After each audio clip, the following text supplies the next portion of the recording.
had to cut out some to meet the $550,000. The original 2891, as we remember, it was $555,000, and we took $5,000 for administrative costs, and most of that went to set up the grant committees and some of those costs that went with that.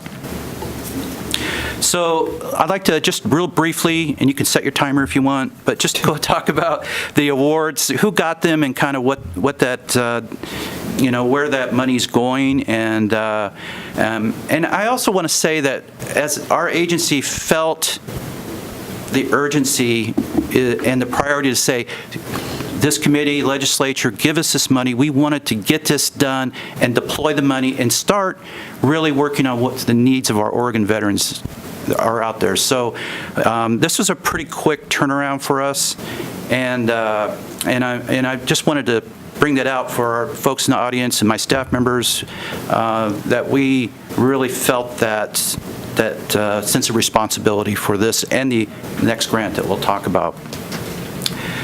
So basically 4 areas that fit in these broad categories: housing, employment, education, and healthcare.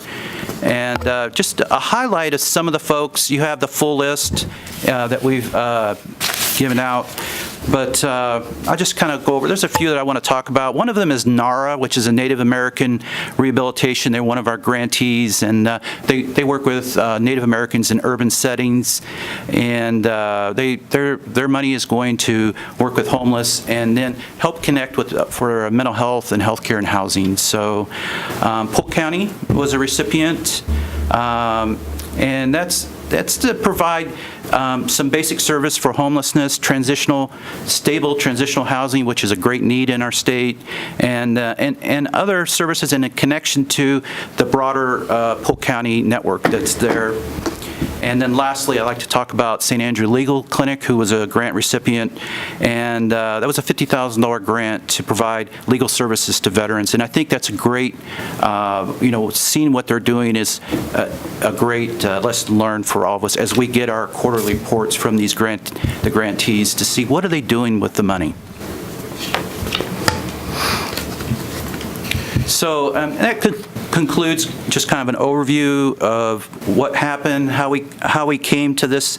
We're getting out of our building and going and visiting our grantees. I think we've done 8 so far, and we're doing a lot of oversight with them, looking at how they're spending the money, and we have learned a tremendous amount from the folks that didn't get the grant. What are they doing? It's incredible what's going on in our state for veterans, and I think we've really learned a lot through this process, and I'd like to turn this back over to our director. As you could hear from Mitch, these stories are really compelling. Again, we get a great bang for the buck with creative solutions at the grassroots level to help our veterans. And what we would like to do at some point is offer to have some of the grantees come up and talk to you about their programs and when they're a little bit more mature, so that you get a sense of some of the great work that they're doing, and you can hear for yourself that it's money really well spent. So I'd like to turn to the next grant. We submitted written testimony that you should have available as well. This is the Campus Veteran Grant Program, SB 143, and this was $1 million in grant funds to ODVA for public universities and community colleges for campus veteran resource centers and programs, including campus veteran resource coordinators. And the purpose of the grant was really to focus on helping veterans to transition. It's some of those crucial points when they're trying to successfully transition from military service to college, help them succeed in college and complete their educational goals, and then to transition from college to the workforce and to the community. And those are 3 really big points for veterans who are seeking to improve themselves with education and then to enter the workforce.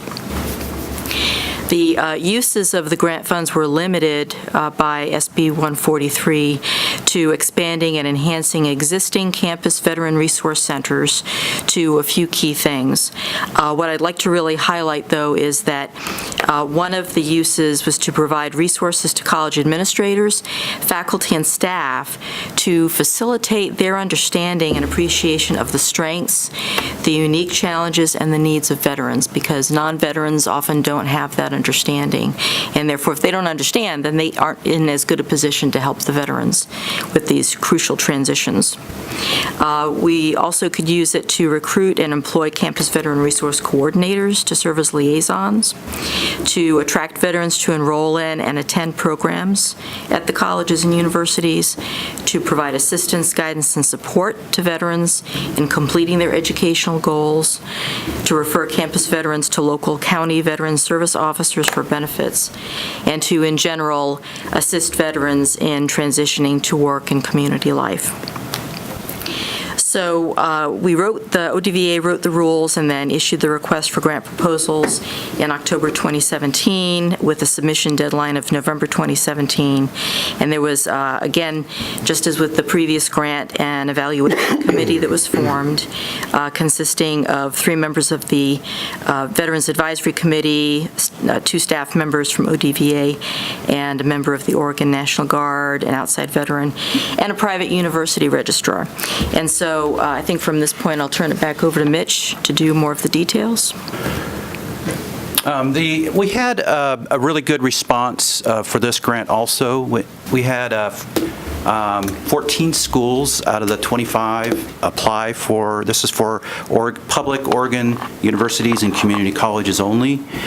So we had 14 schools apply, and all 14 were awarded grants, and some were a little bit reduced, but just kind of it was a good spread of the larger both community colleges and our public universities, but also some of our smaller community colleges, such as Southwest Oregon Community College, applied and received money. So we were very we're very pleased on who applied. We did a really good job of pre-notifying the schools that this was coming up, and then a really good job of getting the grant packages to each school. So there were some colleges and universities that just weren't ready or didn't have the time to apply on this go-around. But the grants maxed at $100,000, and some of the smaller community colleges like Chemeketa, they wanted about $32,000. So we're only in our 7th month of this after we've deployed the money, and I just want to highlight some of the great positive outcomes from this. And so like 2 of our school grantees have established new veterans resource centers. There's a 3rd one that's being updated right now in their school. 8 schools kind of refurbished and supplied their Veterans Service Center too. And 4 schools recruited and hired new campus veteran outreach coordinators, which is really a big step. And 2 schools purchased training software to help raise awareness of student veteran needs, and this is really focused for the staff, and that's both the professional staff and the teaching staff, this software. And I think, Chair Evans, you're familiar with that software. And we had 4 schools hold outreach events, which includes job fairs and career, kind of a career day for student to graduate veteran students. We have 1 school that's reported a 5% increase in student veteran enrollment since the inception of this program. So not sure, but this is positive outcomes. And 4 schools are jointly hosting a statewide student veteran conference coming up that we're bringing in speakers, veteran certifying officials, VA, and talking about campus life, betterment ways of education and some career technical fields that are coming up. So, but the catalyst behind that was our student veteran coordinator, which was funded out of this, Senate Bill 143. I hate to say bad news, but he has moved on to higher education, HEC, a really good job. However, he's not leaving the fold. He's working on a broader look at veterans education throughout Oregon now. Did Stuckey have something to do with this? He's fidgety in the back. No.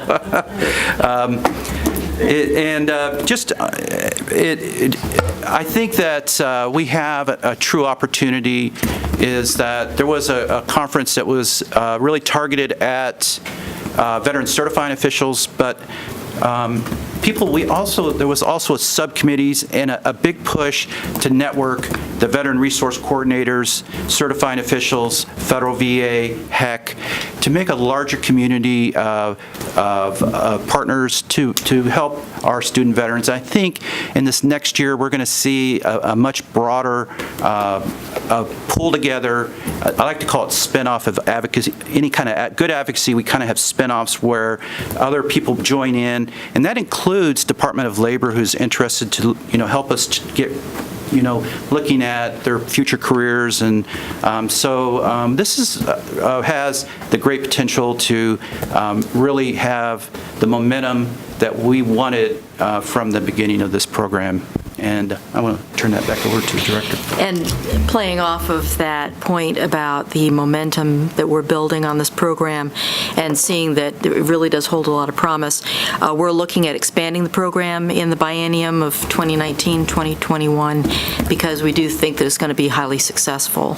And so we are proposing legislation to eliminate the sunset provision in order to continue the program, and you'll see that in a POP that we've submitted. And so we're going to recommend some of the following priorities, and so these are going to be given slightly more weight going into the future.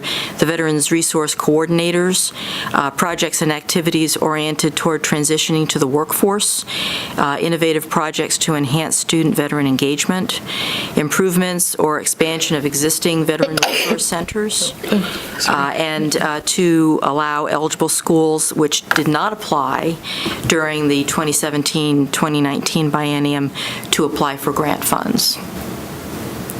So with that, those are the two key grant programs that we wanted to talk about. Any questions? We'd be happy to field them. Thank you. I appreciate